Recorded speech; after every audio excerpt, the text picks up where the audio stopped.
주방으로 돌아온 AI. 그 맛있는 변화를 파헤쳐 보겠습니다. 평소에 요리를 좀 하시나요? 저는 요리를 자주 하진 않고요. 전 뭐 사실 주부구단이라고 평소에 소개를 합니다. 저는 뭐 요리를 굉장히 또 좋아합니다. 저만의 레시피 이 보관함이 있어요. AI를 요리의 자문역으로 쓰고 있죠. 죽순이 봄의 제철이에요. 맛이 없지 않습니까? 손질해도 맛이 없던데. 아우, 손질하면 맛있어요. 그래요? 네네. 죽순 5kg를 사다가 오. 한 일주일 동안 죽순만 먹었습니다. 그 정도는 판다 아닙니까? 네? 챗봇 AI를 사용하면 좋은 게 내가 직접 요리를 해보지 않아도 이렇게 하면 어떨까 하고 약간 상상력을 발휘해서 프롬프트를 입력을 하면 시행착오를 조금 줄일 수 있는 면이 있어요. 사진으로다가 이렇게 AI한테 보여주면 망해가는 요리도 다시 살린다던가 망할 것 같은 요리도 좀 이렇게 복구할 수 있지 않을까요?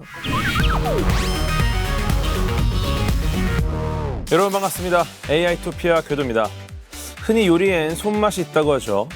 똑같은 레시피라도 만드는 사람에 따라 맛이 달라지는 그 미묘한 차이 말입니다. 그런데 요즘은 AI야 집밥 느낌 나는 김치찌개 레시피 알려줘. 한마디면 레시피가 뚝딱 나오는 시대입니다. 과연 AI는 사람의 손맛까지 따라잡을 수 있을까요? 오늘은 주방으로 돌아온 AI, 그 맛있는 변화를 파헤쳐 보겠습니다. 그리고 반가운 소식 하나 있죠? AI토피아가 그동안 나눠온 이야기들을 한 권의 책으로 출시했습니다. 방송에 다 담지 못한 깊은 통찰들을 꾹꾹 눌러 담았으니까요. 많은 관심 부탁드립니다. 오늘의 키워드 요리, 이 맛있는 여정을 함께할 두 분을 소개합니다. 매일 아침 수많은 분들의 메일함을 깨우는 분이죠. AI가 쏟아내는 데이터 속에서 진짜 필요한 답을 얻을 수 있도록 AI 뉴스레터를 발행하는 최소영 대표님. 그리고 음식을 단순히 맛으로만 보지 않는 분입니다. 건축을 전공한 안목으로 미식의 세계를 정밀하게 해부하는 이용재 음식평론가님, 반갑습니다.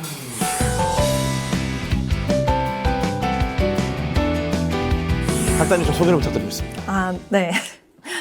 저는 매일 사람이 쓰는 AI 뉴스레터 데일리 프롬프트를 발행하고 있는 최소영이라고 하고요.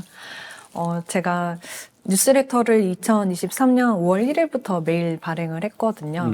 그래서 그 사이에 쌓인 인사이트를 여기 AI토피아 시청자분들과 나누게 되어서 제가 정말 영광이라고 생각을 합니다. 앞으로 같이 함께 해주신다고 들었는데 네. 맞습니까? 네, 맞습니다. 네, 앞으로 좀 잘 부탁드리겠습니다. 제가 더 잘 부탁드립니다. 네, 오늘 첫방이에요, 첫방. 한번 소개를 부탁드리겠습니다. 네, 안녕하세요. 음식평론가 이용재입니다. 네, 17년차 음식평론가고요. 네. 일단 저를 뭐 해부하는 사람 이렇게 소개를 해주셨는데 너무 적확한 것 같아서 감사를 드립니다. 뭐 저는 한편 요리를 인문학으로 보고 있기는 하지만 또 한편으로는 요리라는 게 이제 연력학적 반응, 뭐 각종 화학 반응들이 일어난 그 결과물이라고 할 수 있죠. 그렇기 때문에 지금의 발달한 그 AI 과학과 기술이 과연 우리의 식탁에 어떠한 영향을 미칠까, 오늘 좀 그런 이야기들을 함께 나눠보고자 합니다. 좀 기대가 되는데요. 평소에 요리를 좀 하시나요? 저는 요리를 자주 하진 않고요. 배달도 많이 시켜 먹고, 네. 요즘은 그 시장에 가서 많이 사 먹기도 해요. 그러니까 시장이 워낙 저렴해가지고 짜장면 6,000원 이런 곳이 맞아, 있어가지고 그런 것 가서 사 먹거나. 전통시장. 네. 어떻게 요리를 즐기십니까? 전 뭐 사실 그 주부구단이라고 평소에 소개를 합니다. 그래서 이제 뭐 브랜드명 아닙니까? 그냥 네, 가정주부 구단 뭐 이렇게 예, 소개를 간접 하는데요. 광고가 좀 안 돼가지고. 아닙니다. 저 광고 전혀 받지 않았습니다. 네네. 예, 비유. 네네. 그렇게 주부 뭐 10단 뭐 이런 식으로 얘기하는데요. 주부 10단으로 해서 10단이 10단. 났습니다. 혹시나 모르니까. 10단 그럼 좀 건방진 것 같아서 제가. 그래요? 예, 근데 주부 검은 띠. 8단이라고 하기는 제가 조금 쌓인 경험이 있어서 나름 뭐 자취도 25년 차이기도 하고요. 뭐 그래서 이제 김치를 포함한 모든 그 한식 다 할 줄 알고요. 뭐 양식도 할 줄 알고 뭐 제과제빵도 나름 한 20년 했습니다. 그래서 이제 뭐 다 할 줄 알기 때문에 제가 일 때문에 뭐 고급 파인다이닝 레스토랑 이런 데 가면서 뭐 음식을 맛봐야 될 때도 있지만 기본적으로는 이제 집에서 소박한 집밥을 해서 저를 위해 차린 집밥을 즐기는 것, 이것을 굉장히 좋아합니다. 저는 뭐 요리를 굉장히 또 좋아합니다. 네, 요리를 많이 좀 하시네요. 즐기고. 네. 네, 요리가 완전히 과학이거든요. 그렇죠. 네, 저는 정확하게 레시피대로 저만의 레시피 이 보관함이 있어요. 그래서 좀 기가 막힌 요리를 좀 개발하고 이런 거 좀 좋아하는데 네. 제일 좋아하는 건 이제 그 괴코노미야끼라고. 아, 네, 오코노미야끼 아시나요? 네네. 네. 알겠습니다. 제가 저 일본 본토에 가서 네. 맛을 보고 네, 제가 또 저만의 레시피를 만들어서 네. 그래서 최근에 제가 좀 성수에 유명한 오코노미야끼 집을 갔는데 웨이팅을 한 2시간, 3시간? 그렇게 해서 먹을 음식은 많지 네, 않죠. 얼마나 맛있나 보자고 딱 이제 기다려서 갔는데 제가 좀 낫다. 아, 네. 근데 뭐 저같이 요리를 좋아하는 분들도 계시지만 사 먹는 게 좀 합리적이긴 하죠, 대표님처럼. 그래서 네. 기술이 이러한 부분을 보완해 주는 것을 요즘에 목표로 삼고 있는데요. 그래서 소위 그것을 가이디드 쿠킹이라고 합니다. 그러니까 우리가 이제 조리는 인간이 직접 합니다만 AI나 그 기술로부터 도움을 받는 거죠. 요즘 조리 기기 같은 것들을 보면 AI가 상당 부분 뭐랄까요? 그 가이디드 쿠킹이라는 말에서 이해를 할 수가 있듯이 그 인간의 어떤 그 단점을 보완을 해주는 거예요.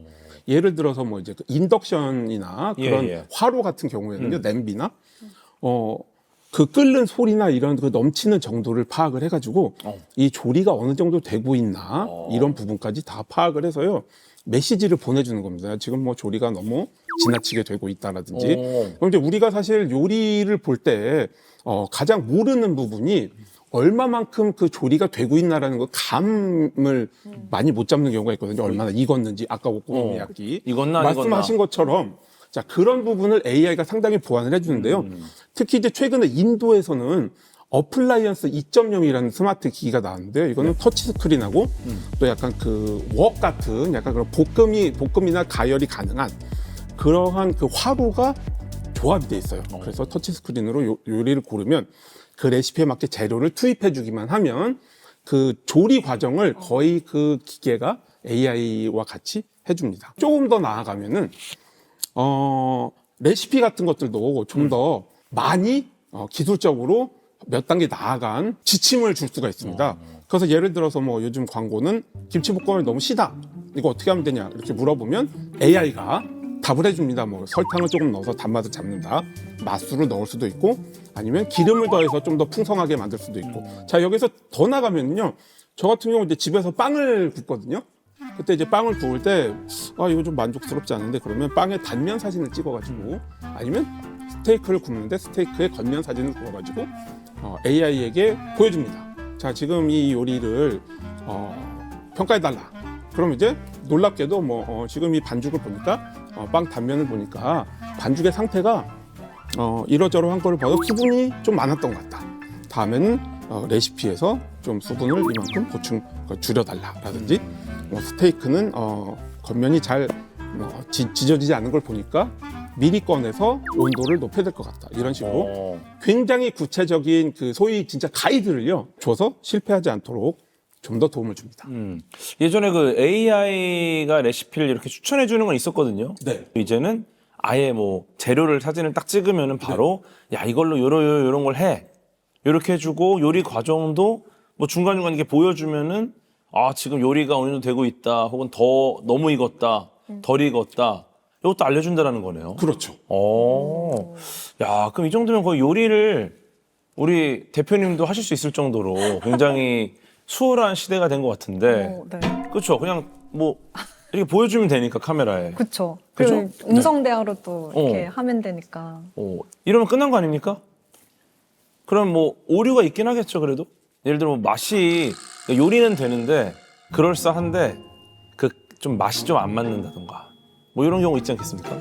제미나이도 그렇고 챗GPT도 그렇고 멀티모달이라 그래서 이제 텍스트만으로 우리가 텍스트를 입력해서 텍스트 결과를 받았다면 이제는 멀티모달 AI라고 해서 뭐 이미지나 영상을 업로드를 해서 그걸 분석을 해서 뭐 텍스트 이미지로 이렇게 결과를 받아낼 수가 있거든요.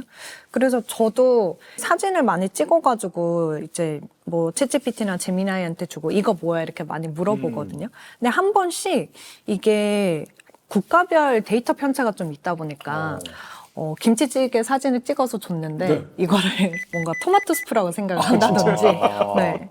그런 경우가 좀 발생할 수 있습니다. 그래서 좀 이 오류가 어느 정도 좀 있을 수 있다는 걸 생각을 하면서 좀 그걸 감안하면서 써야 되는 것 같아요. 근데 오류를 감안하기에는 김치찌개가 토마토 스프가 되면 사실 좀 안 되는 거 아닙니까? 그러게요. 이게 좀 눈치를 챙겨야 되는데. 어떤 이슈가 그리고 보면 요리 사진들이 좀 막 김이 많이 올라오잖아요. 맞아요. 그럼 찍었을 때 잘 보이나 얘네들한테?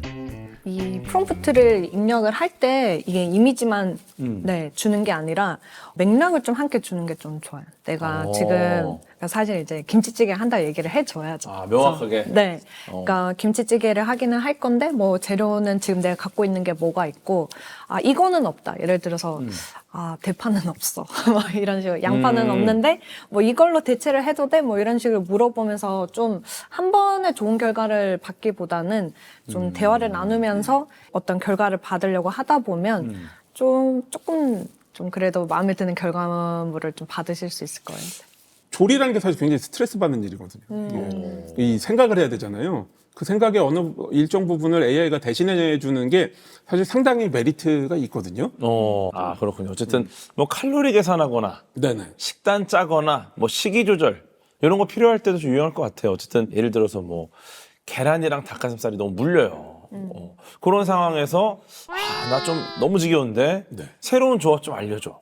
뭐 이렇게 하면 이제 새로운 답변을 줄 테니까. 그렇습니다. 네. 근데 저도 사실 뭐 그렇게 하고 있습니다. AI를 요리의 자문역으로 쓰고 있죠. 그래서 이제 비단 레시피뿐만이 아니라 이제 최근에 이제 봄이지 않았습니까? 근데 이제 봄나물 되게 많은데 죽순이 봄의 제철이에요. 근데 이 죽순이요, 그냥 먹으면 되게 아리고 떫습니다. 그래서 이제 그 손질이 좀 필요한데. 맛이 없지 않습니까? 그러니까 손질해도 맛이 없던데. 손질하면 맛있어요. 그래요? 네네, 손질하면 맛있어요. 다른 맛 아니에요? 묘한 양념 맛 아닙니까? 묘한 풀맛이 있습니다. 싱그러운 봄의 맛인데요. 제철에는 참 맛있습니다. 그래서 이제 손질이 복잡하지 않을까 그래서 네. 사와가지고 죽순 어떻게 손질하는 게 좋을 거예요. 아리고 떫은 맛은 쌀뜨물에 베이킹 소다를 조금 더하면 뭐 이러저러한 원리로 쫙 빠집니다. 그래서 이제 그렇게 삶은 다음에 그대로 식혀서 몇 시간 두면 정말 뭐 괜찮습니다. 그래서 그대로 해봤더니요. 네, 괜찮아요? 좋더라고요. 그래서 죽순 5kg를 사다가 한 일주일 동안 죽순만 먹었습니다. 몸에서 대나무가 자라는 그 정도면 판다 아닙니까? 네? 이제 AI한테 사진 딱 찍어 보여주면 AI가 혹시 판다세요? 이럴 것 같은데. 다크서클이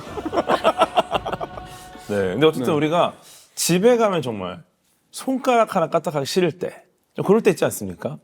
일단은 요리는 약간 귀찮아야 돼. 그죠? 그렇습니다. 뭔가 내가 해야 되잖아요. 네. 그러니까 정성이 담은 음식, 이런 문장이 있는 것 자체가 어쩌면 좀 이게 귀찮음을 극복해야지 요리할 수 있다. 요즘 스마트 오븐이 굉장히 유행입니다. 네네. 그래가지고 이제 뭐 닭을 넣는다. 그럼 이제 그 안에 카메라도 있고 그래가지고 다 인식을 해주면 닭입니다. 무게는 대충 얼마. 자, 그러면 이 닭을 통으로 굽는데 내부 온도는 몇 도까지 올라갈 때 제일 좋고. 자, 그러면 45분이 걸립니다. 자, 이런 식으로 다 미리 안내를 해주고요. 그래서 이제 구워라 그러면 이제 굽기 시작을 하는 거죠. 이제 그러한 스마트 오븐 기술 같은 경우는 이제 뭐 서양에서는 완전히 보편화돼 있어가지고요. 대략 이제 뭐 한 3세대까지 지금 나와 있습니다. 거기에다가 이제 뭐 QR코드를 활용한 냉동식품 같은 것들의 뭐 조리라든지 이런 것들이 다 연결이 돼 있어요. 하나의 소위 생태계를 조성을 하는 거죠. 스마트 오븐을 둘러싸고. 또 뭐 재밌는 거 있었어요? 확실히 이게 이제 레시피를 좀 표준화할 수 있다 보니까 그 표준화된 레시피를 이제 공장에서 적용을 하는 거죠. 셰프 로보틱스라는 회사였던 것 같은데 이 로봇이 피자 도우를 이렇게 딱 오면 소스를 토마토 소스 바르고 뭐 그 위에 치즈 토핑 뿌리고 혹은 아니면 뭐 도시락이다 밀키트다 그러면은 음식 그 재료를 다 담는 거예요. 근데 이게 그렇게 담은 횟수가 이미 한 1억 번을 넘겼다고. 이게 정말 사람의 손으로 했었던 일인데. 그러니까 엄청 이게 표준화된 레시피가 있고 그런 로봇 시설만 있으면 대량 생산이 가능한 거죠. 이게 뭐 달인 이런 분들이 이제 딱 잡으면 무게 딱 거의 정확해서 탁탁 소분하지 않습니까? 네. 야, 근데 이제는 AI가 로봇의 팔로 이렇게 탁 하면은 어쩌면 굉장히 또 반복되는 작업이라 힘들 텐데 이 로봇이 대신 해줌으로써 좀 사람은 조금 더 편해질 수 있겠네요. 그쵸. 네. 뭐 실제 레스토랑에서도 AI가 활용이 되고 있죠. 그렇습니다. 네. 뭐 셰프님들은 AI 싫어할 것 같기도 한데 오히려 좀 많이 쓰시는 것 같기도 하고. 네. 어떻죠? 사실 이게 레스토랑에 참 AI가 붙기가 참 어렵기는 하거든요. 이게 레스토랑에 가서 우리가 음식을 서빙을 받아보면 총체적인 그냥 경험을 하게 되더라고요. 그러니까 뭐 요리를 받고 이 시각적인 즐거움과 또 미각의 즐거움과 또 그 요리에 대해서 이제 셰프님이 이렇게 설명을 해주시는 그 모든 과정이 약간 하나의 경험으로 오다 보니까 이 요리 경험 자체는 AI를 어떻게 대체는 좀 어려울 것 같고 다만 그 요리에만 집중할 수 있게 그 외적인 것들에서 AI가 좀 유용하게 쓰이는 것 같아요. 예를 들어서 이게 뭐 식재료를 관리를 해야 된다, 재고 관리를 해야 된다, 뭐 이런 것들을 이제 한다든지 한 몇 년 전이었던 것 같은데 이것도 구글에서 발표를 했었거든요. 요리하는 그 과정을 영상으로 촬영을 하고 분석을 해서 총 조리 시간이 뭐 얼마나 되는지 혹은 그 사이에 어떤 병목들이 있는지를 좀 분석하게 하는 사례도 있었고 뭐 그거 외에 레스토랑 안에서 뭐 이제 CS 문의가 왔다, 예약 전화가 온다 이런 것들은 지금은 그런 전화를 받고 대화를 하고 일정표를 관리를 하고 레스토랑 운영을 하는데 전부 이제 AI를 지금 사용할 수 있을 정도로 지금 엄청 발달을 많이 했거든요. 사실 뭐 예약 전화 받는 거는 사실 제일 빠르게 좀 바뀔 수 있었던 영역이 아닌가. 그렇습니다. 네, 워낙에 AI가 좀 잘하는 부분이기도 하고. 네, 또 어떤 게 그렇습니다. 있을까요? 네, 뭐 운영 전반 말씀하셨는데요. 메뉴 계획도 사실 마찬가지입니다. 이제 특히 이제 레스토랑 같은 경우는 제철 음식 이런 것들이 중요하잖아요. 그러니까 그러한 데이터들을 상당히 이렇게 효율적으로 줄 수 있죠. 우리가 놓칠 수 있는 어떤 제철의 상황이라든지 이런 것들을 이제 굉장히 디테일하게 알려줄 수 있는 부분도 있고요. 또 뭐 예산 문제에서도 사실 메뉴를 짤 때 예산도 굉장히 중요하거든요. 자, 그래서 이제 그러한 예산을 어떻게 잘 적용할 것인가. 또 실시간 운영에서도 그러니까 오늘 만약에 토요일인데 오늘 무슨 스파게티가 잘 팔렸다. 그럼 이제 AI가 그것을 집계를 해서 얘기를 해주는 거죠. 자, 오늘 지금 현재 시간에 우리가 예상한 것보다 더 무슨 스파게티가 더 잘 나가고 있다. 자, 이렇게 얘기를 해주면 뭐 셰프를 비롯한 레스토랑 운영 전반에서 좀 더 촉각을 곤두세울 수 있는 거죠. 뭐 예를 들어서 너무 잘 나가기 때문에 중간에 품절이 됐다. 이러면 또 손님들이 실망하지 않습니까? 이러한 점을 중간에 대비할 수 있다거나. 자, 이러한 점 확실히 AI가 아주 강점을 가지고 있습니다. 좀 다른 얘기인데. 네. 그 정말 유명한 맛집 가면 네. 항상 이제 좀 이 솔드아웃 되는 메뉴들이 있거든요. 그렇죠. 왜 이렇게 빨리 솔드아웃 되는 겁니까? 왜 이렇게 조그마한 거야? 그러니까 저도 그게 굉장히 불만이라서 그런 음식점들을 안 가는데요. 아니 예를 들어 수육이 나오는 시간이 네. 아침 8시예요. 네. 근데 9시 반에 9시에 9시 반에 매진이 되고. 그리고 다음 수육은 오후 2시인데. 네. 그것이 다 그러면은 AI 도입을 안 해서 그런 겁니다. 아니 난 12시까지는 수육을 먹을 수 있을 만큼 양을 해줘야 그렇죠. 되는데 원래 그래야 되는 거죠. 말씀드린 것처럼 지금 AI가 이렇게 활발하게 쓰이고 있는 이 네. 현실에서는 얼마든지 그 재고 파악 이런 것들을 좀 더 세분화해서 디테일하게 할 수 있기 때문에 이거 약간 이제 핑계가 되고 저는 이제 앞으로는 이 핑계를 못 댈 것 같습니다. 저희 오늘 준비한 물량이 다 떨어졌으니 AI 도입을 하면 그렇죠. 이거 지금 11시 반까지 먹을 수 있는 건데 다른 데는 그렇게 하고 있는데 여기는 9시에 떨어졌어. 여기 가지 말아야지. 이런 상황이 벌어질 수 있습니다. 그렇죠. 데이터를 어쨌든 기반으로 분석을 할 테니까. 그렇습니다. 이날 무슨 요일에는 아마 이 정도 올 것이다. 네. 그럼 좀 분석을 해가지고. 좋습니다. AI가 주방의 경영 파트너를 맡았다고 볼 수도 있는 게 어쩌면 이제 그 정말 중요한 일 외에는 웬만한 걸 이제 AI가 좀 담당을 해주고 어쩌면 요리를 하는 셰프님은 가장 중요한 어떻게 맛있는 음식을 낼 것인가. 어떻게 설명을 잘해서 더 몰입하게 만들 것인가. 뭐 그렇습니다. 이런 것들 아까 말씀하신 그 부분에 좀 집중할 수 있게 된 거다. 이렇게 볼 수 있겠네요. 그렇습니다. 이제 셰프도 우리가 사실 인간이기 때문에 저도 이제 집에서 음식을 해보면 제가 익숙한 맛만 만들고 익숙한 재료만 쓰고 근데 셰프들도 저 같은 보통 사람에 비해서는 엄청나게 많은 그 어떤 데이터 풀을 갖고 하겠지만 아무래도 그런 한계가 있을 수 있습니다. 그래서 이런 사례에서 AI를 적극 반영하는 경우가 있는데요. 그 미국 시카고에 굉장히 그 유명한 알리니아라는 레스토랑에 그랜트 에커츠라는 셰프가 있습니다. 항상 굉장히 선진적인 그다음에 진보적인 요리를 하는 사람인데요. 네. 작년에는 AI를 활용해서 이미 세상을 떠났다거나 뭐 한 100년 전에 그런 유명한 몇몇 요리 전문가와 셰프와 이런 자료들을 한꺼번에 취합을 해서 가상의 AI 셰프 페르소나를 만들었습니다. 자, 그래서 이 셰프의 페르소나에게 코스 요리, 뭐 9가지 코스 요리를 아까 말씀하신 것처럼 굉장히 그 어떤 조건을 아주 디테일하게 주는 거죠. 어떤 재료를 쓰고 어떤 방식을 활용을 하고 자, 그렇게 해서 만든 요리 9가지 코스를 선보여서 또 굉장히 화제가 됐죠. 그럼 기존에 하던 어떤 코스나 레시피랑 좀 다르게 그렇습니다. 새로운 시도를 하신 거라는 거죠? 그렇습니다.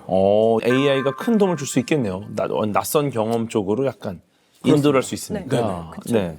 챗봇 AI를 사용하면 좋은 게 내가 직접 요리를 해보지 않아도 이렇게 하면 어떨까 하고 약간 내가 상상력을 발휘해서 프롬프트를 입력을 하면 어떤 시행착오를 조금 줄일 수 있는 면이 있어요. 그러니까 예를 들면 내가 조선 사찰 음식에서 어떤 영감을 받을 건데 여기에 이탈리아, 시칠리아 음식도 뭔가 좀 섞어보자 이러면은 이거를 결합을 해서 우리가 어떤 뭐 코스 요리 한 5가지를 한번 만들어보자. 너는 뭘 할 수 있을 것 같아? 이런 레시피를 결합을 해서 혹시 이 현지에서 구할 수 있는 뭐 재료가 여기까지인데 이거를 대체할 수 있는 건 뭐가 있는지 뭐 이런 것들을 할 수 있죠. 그러니까 저는 사실 요리를 만약에 한다고 하면 제가 잘 못하는 이유가 그냥 막 하거든요. 계량 잘 안 하고.